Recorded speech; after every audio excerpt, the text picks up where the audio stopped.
not only do people sometimes misunderstand grief and think it to be something to be hurried through or something that's better stuffed inside. Common misconceptions about grief would include some of these.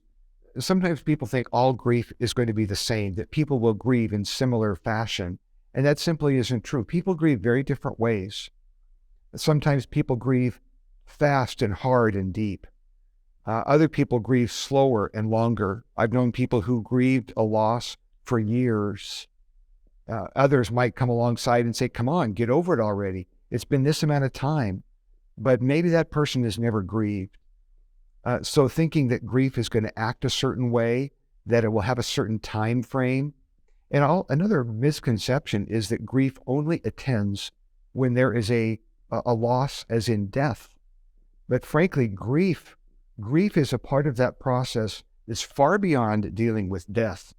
A marriage that ends, a wayward child, a financial turnaround, a health crisis, loss of location, being displaced. I think of the folks in Ukraine at this time of recording, being scattered. They're every one of them, grieving, even though there may or may not have been death close to them. They're grieving the loss of a situation that seemed normal and they loved and provided security, and it's gone.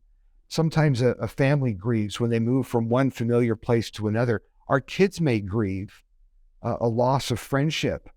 And we, as those who care for our kids and others in the body of Christ, need to recognize that the same grief process that is applied to death, it also follows us in other parts of our life. So grief is not simply something that we do when someone near us dies. It is that.